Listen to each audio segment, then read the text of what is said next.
Bienvenue à toutes, bienvenue à tous. Nous sommes très heureux de vous retrouver ce dimanche matin sur le plateau de Sagesse bouddhiste pour la seconde partie du documentaire consacré au maître tibétain Geshe Lobsang Tengyé, qui nous a quittés, je le rappelle, en 2019 à l'Institut Vajrayogini, près de Toulouse. La semaine dernière, nous avons pu découvrir son enfance et son arrivée en France en 1978. Nous retournons à nouveau au centre bouddhiste de Vajrayogini et au monastère de Nalanda pour écouter ceux qui ont eu la chance de le côtoyer. Ils se souviennent pour nous de ce maître si inspirant. Je vous laisse découvrir ces témoignages touchants recueillis par Anouk Burel, la réalisatrice de ce documentaire.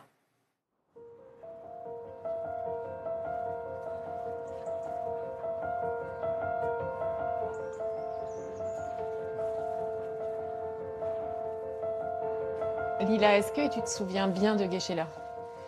Oui. Si tu devais le décrire à une copine, par exemple, qui ne le connaît pas, tu dirais il est comment? C'est un moine, un Geshe qui est gentil. Il me donnait des chocolats. Il aimait bien rigoler aussi. Il paraît tibétain.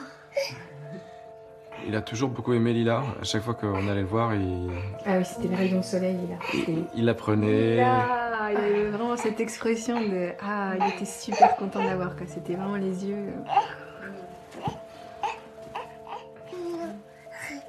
Tu veux dire quelque chose, Céleste? Céleste, elle a connu Geshe-la juste à sa naissance. Elle a eu juste le temps, finalement, de le rencontrer et qu'il la bénisse et... Bah oui. Eh oui, tu t'en souviens?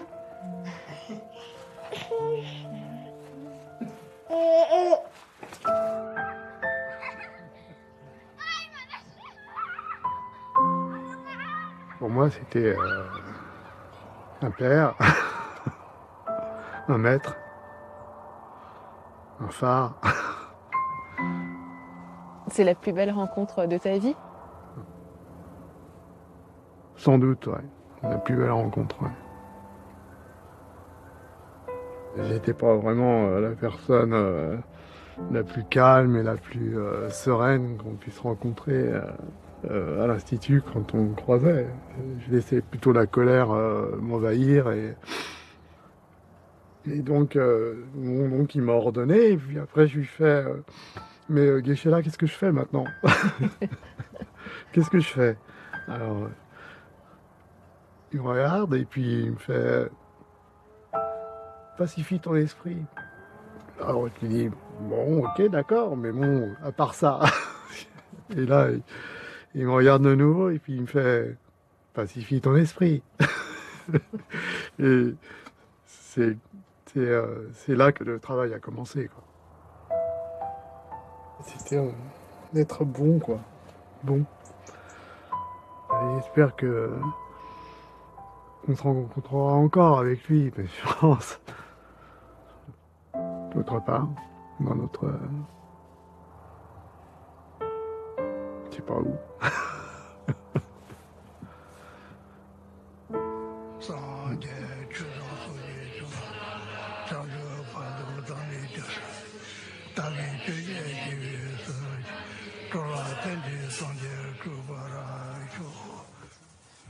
Il était d'une très grande humilité, mais une très grande proximité.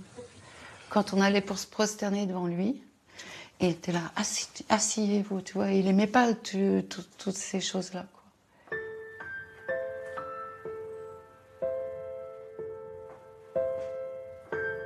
Dans cette maison, oui, Geshe-la, il venait, on faisait des grands repas à la fin des enseignements. Donc on a toujours fait ça. On l'a toujours invité à déjeuner ou à dîner ou avec d'autres lamas. On a même fait la fête avec Geshe-la. Il prenait la guitare et, tu vois, et il montrait cet aspect-là. Et puis toujours très heureux. Et à chaque fois qu'il venait dîner ici ou manger, j'avais le droit à un petit bouquet de fleurs, à des gâteaux. Même si c'était mon maître, c'était très facile.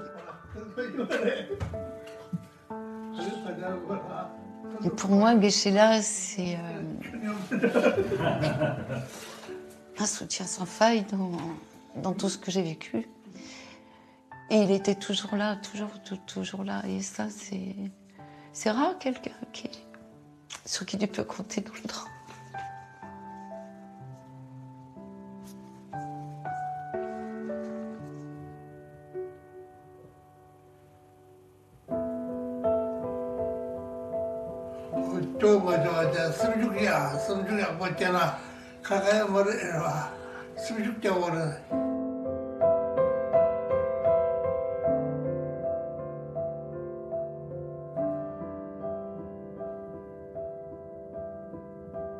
C'était son regard surtout, pour moi, qui était le plus important. Rien qu'avec le regard, je comprenais plein de choses. C'était un mode de communication, mais c'était vraiment le regard du maître, c'est-à-dire le reflet du miroir. C'est-à-dire qu'on retrouvait peut-être ses défauts ou des choses à corriger. Et il n'avait pas besoin de parler pour autant, parfois, Geshe-la.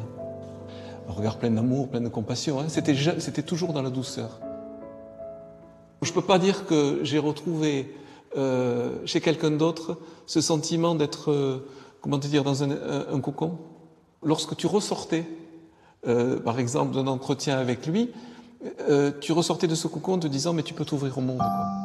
Tu ressortais, tu étais dans une légèreté, tu ressortais comme une plume. Geshe-la, c'était aussi une plume, c'est-à-dire qu'il t'amenait avec lui dans cette légèreté, quoi.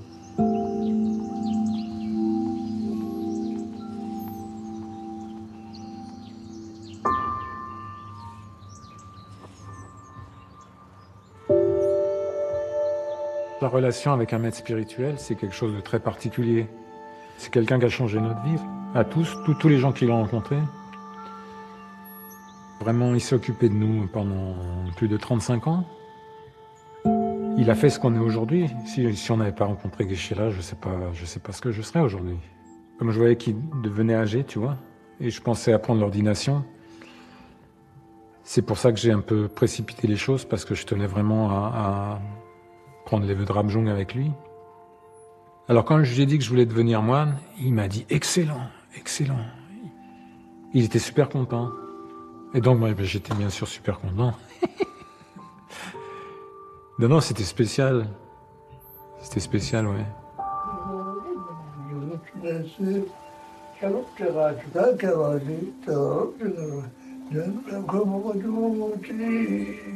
Il est mort un week-end où plein de gens ont pu venir lui rendre hommage. Et franchement, tu peux demander à tous les gens qui étaient là, franchement, d'être à côté de son corps, c'était fort, quoi. C'était super fort. Tu vois que c'était pas quelqu'un d'ordinaire, quoi.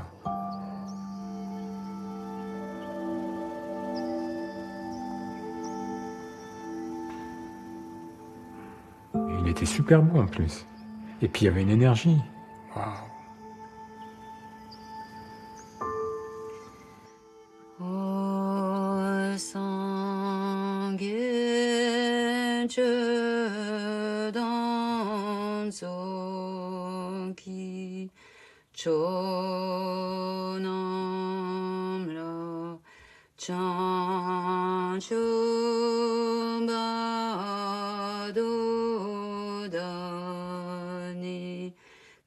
Quand il était là ou quand il parlait, il y avait quelque chose qu'on ne retrouvait pas chez les autres personnes. C'est quelqu'un de très précieux qui m'a bien conseillé dans mon parcours. J'étais très jeune quand je suis arrivé ici, je partais un peu dans tous les sens, on peut dire. Donc lui a su, je pense qu'il avait une certaine tendresse pour moi. Il m'a jamais obligé à quoi que ce soit. C'était pas sa méthode, on va dire. C'était avec douceur et gentillesse.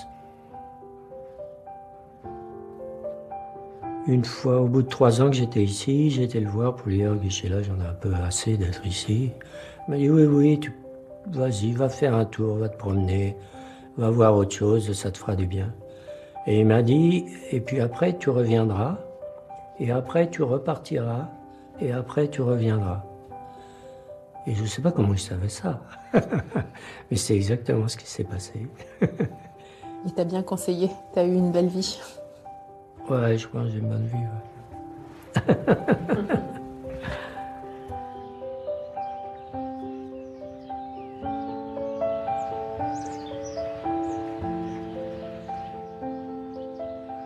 J'ai accepté de faire cet entretien parce que Geshe-la, souvent, il me poussait à me sortir de ma zone de confort.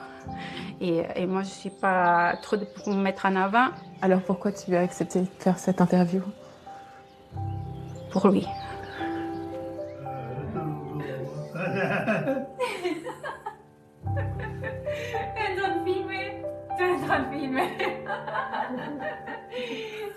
T'es toujours joyeuse dans les vidéos avec lui, non? Ah oui, c'était difficile de ne pas l'être. Ouais. Je n'ai aucun mauvais souvenir avec Geshe-la. Non, aucun. Ouais. Il y avait souvent des petits moments comme ça pour rigoler. C'est des enseignements aussi, tu penses? Ah oui, je pense que en fait, il montrait comment vivre bien. Et que des fois, c'est facile de rester très tendu. Si on le laisse, ça peut devenir lourd. Mais Geshe-la, il montrait bien comment vivre heureux, avec un esprit détendu. Yeah. Oh, I see. Very, very slow. Yeah. Everything slow. Too slow. Do you understand? C'est un plaisir d'avoir rencontré une personne comme ça dans sa vie. Ouais. Plus qu'un plaisir, c'est une bénédiction.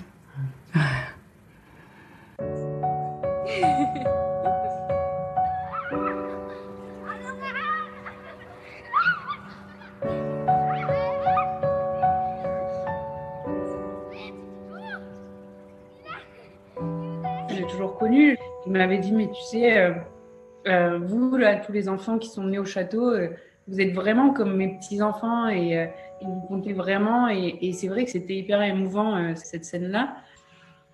On a vécu une enfance qui était super. On était plein d'enfants réunis au même endroit. On pouvait jouer tout le temps ensemble. L'autre souvenir que j'en ai, c'est un tout petit souvenir, mais qu'il était très gourmand, Geshe-la, et que je me souviens que mon père lui amenait régulièrement beaucoup de chocolat suisse dont il raffolait.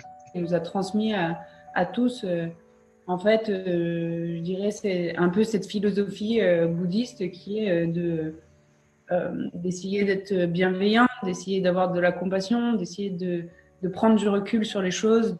Et puis souvent, quand il y a une émotion qui arrive, moi, ma première réflexion, c'est qu'est-ce qu'aurait pu nous dire Geshe-la? Si tu vois les enfants qui ont grandi dans cette communauté, on a tous des boulots un peu différents, on vit dans des endroits différents, mais il y a eu cette facilité à s'intégrer après aux différents environnements dans lesquels on allait. Donc, ça, je pense que ça vient vraiment de lui. Donc il est toujours avec vous? Il est toujours présent, oui. Il est peut-être plus avec moi maintenant que ce qu'il avait pu être avant. Merci Geshe-la.